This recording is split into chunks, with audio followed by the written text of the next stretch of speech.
What is up, everybody? Time for some more Gobots with Leader-1 and Cyk-ill.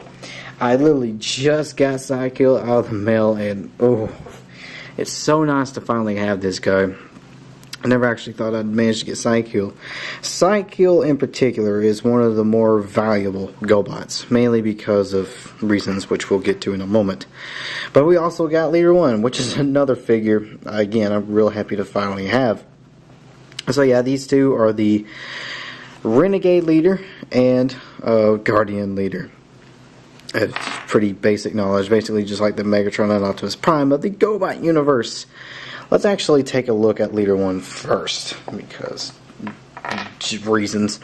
But yeah, here he is, very lovely. The funny thing is his face looks absolutely nothing like it did in the show. Very similar to Sparky, where the face looks nothing like the actual show character. But like I said, with Sparky, you can't really hold that against the toy because, well, like I said, the toy came before the actual cartoon did.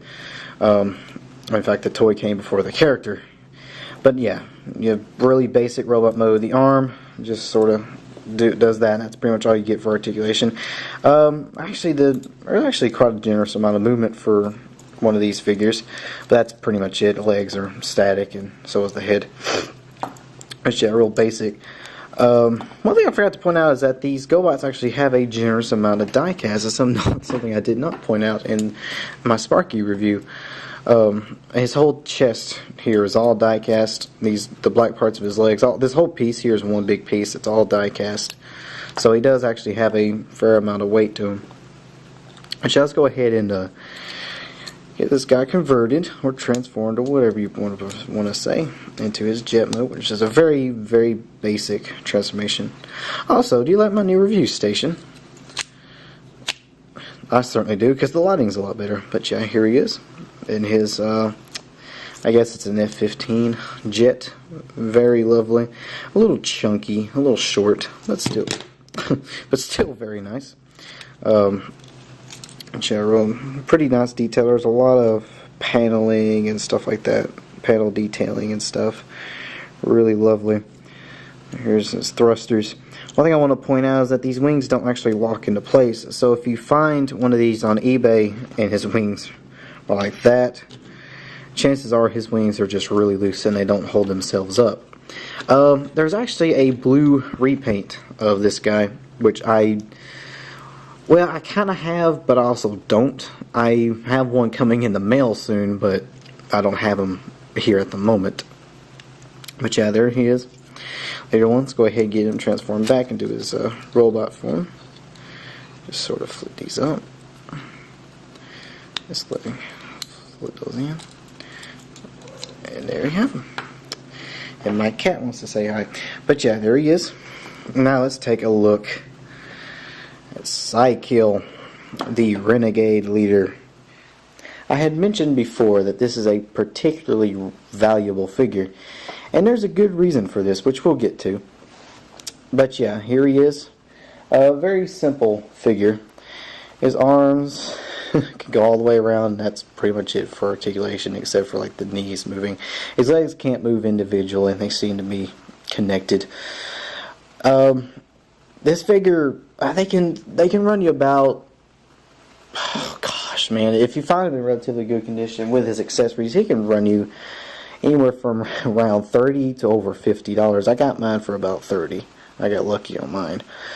But yeah, let's go ahead and get him transformed, and then we can get to the reason why this figure is worth so much money if you get him with all of his accessories.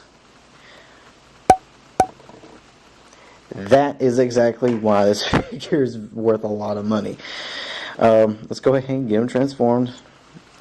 His actual transformation is probably the easiest out of all the Gobots. Oh well, at least one of the easiest.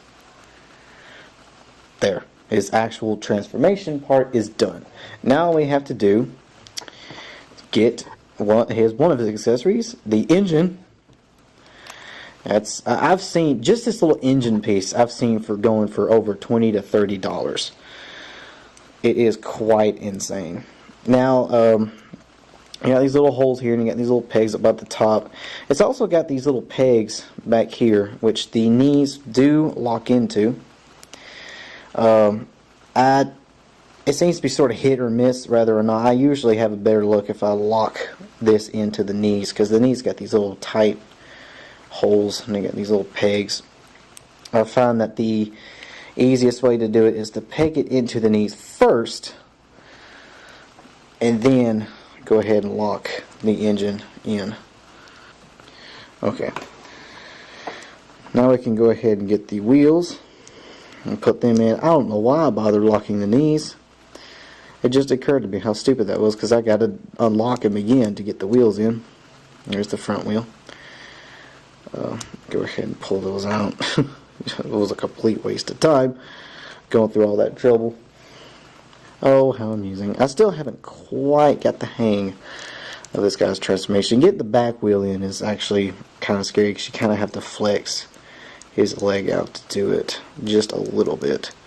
Not too far, but just enough to make it scary. He's got these little grooves in his legs that make it a little bit easier, but rest assured the leg does not just, the leg's pegged in. Good. We don't have to go through that trouble again. But yeah, here he is.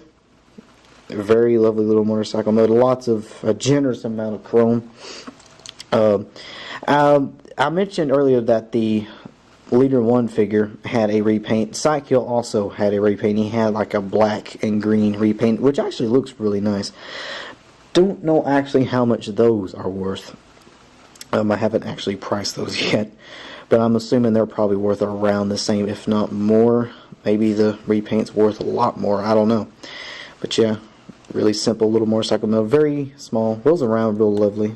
Rolls around real nice. Nice rubber tires. So yeah, real nice. Probably wouldn't be too rough with it, because these accessories would probably fall out pretty easily. Let's go ahead and get them transformed back, which is a very easy ordeal. Just peg the engine block. Just note how silly that looks. It looks like a bicycle. Let's go ahead and pull the arms out, which the wheel will just fall right out. And just sort of let his arms fall like that. And get these legs, sort of spread them apart like that, and get the wheel out. And there he is. And go ahead and peg these wheels on. And there we have him, back in his robot mode. And no, there is no storage for the engine. You just sort of have to kind of put it off to the side. But yeah, here he is. I don't know if this is a real common problem. I do want to point this out, but mine has this minor issue where the wheels do not stay put. That could be a very easy fix. I could just put some nail varnish in those little peg holes or on the pegs themselves. I don't want to put them on the pegs though, because I imagine they would make them not really roll correctly if you put them in motorcycle mode. Not like I'm going to be playing with this particular figure. I ain't really too worried about losing them while playing with them, but I would be worried about picking them up one day and then, you know, that plopping off, and then I lose his motorcycle tire forever. And these motorcycle tires, again, can go for quite a lot of money. Not quite as much as the engine block. The engine block tends to get lost a lot more than these wheels, believe it or not. I guess because these wheels can actually peg into his shoulders and everything. So, yeah. But yeah, they're a very lovely little toy. Very, very nice to have the pair to go with my Gobots collection. Time to get the rest of them.